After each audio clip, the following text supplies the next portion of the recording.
Assalamu alaikum wa rahmatullah. To our brothers around the world, may Allah bless you all. My Inc. team informed me a question that came from our brothers in Nigeria and some of our brothers here in America from the state of Texas, asking about the most effectual way to maintain hifz, the best way to memorize and the best way to retain it. When it comes to memorization, as a student, ask yourself, how long do you want that memorization to stay with you?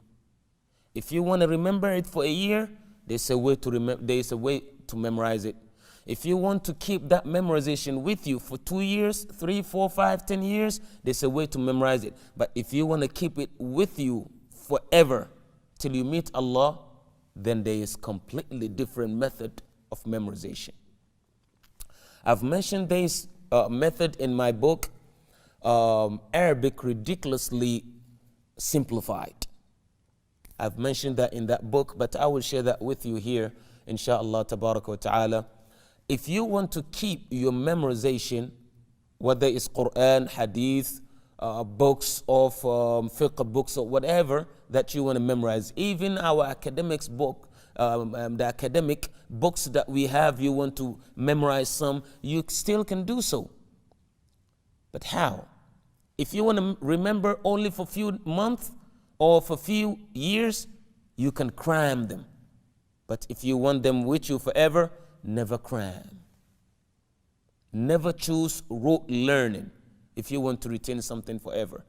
The first thing that you have to do, if it is Qur'an, you have to have somebody to read it to you. Never read it by yourself or memorize by yourself. If this is doable, the first one to do it would have been Prophet ﷺ. For one, he is pure Arab. 2, nobody spoke Arabic like him. 3, Jibreel al-Amin could have actually done it from 7 heavens for Prophet to see him directly on earth, and he's seeing Jibreel. But this did not take place. So do not do it over Skype. Do not do it over, means of, media. If there's no way, then we can say maybe. But if you have a way to sit in front of a sheikh, that's the best. Listen to him and repeat that page. Once you finish having that page, you have to know that when you memorize, you're capturing that page to your memory. Medulla oblongata, as they call it in science, or they call it in biology. So here, what do? You're trying to get the picture of that page to your memory. First, break it into 3. Break the page into 3. The first section, you're going to read it back and forth at least 33 times. Just at least 33 times. Remember, you're not memorizing to forget right away. You're memorizing to remember forever. 33 times. After that, start memorizing it, line by line. Example. وَلَقَدْ وَصَّلْنَا لَهُمُ الْقَوْلَ لَعَلَّهُمْ يَتَذَكَّرُونَ وَلَقَدْ وَصَّلْنَا لَهُمْ. You're going to read this 33 times back and forth while looking. When you finish, you're going to close that page and read the same thing. وَلَقَدْ وَصَّلْنَا لَهُمُ الْقَوْلَ 33 times. When you finish now, you read it 33 times looking, 33 times without, move to the next ayah. Do the same thing that you did to ayah number 1.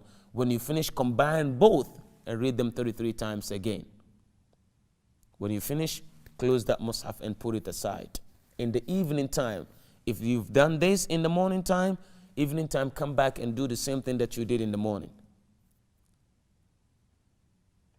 Later on, you see yourself, those verses will be back and forth in your memory forever. And guess what?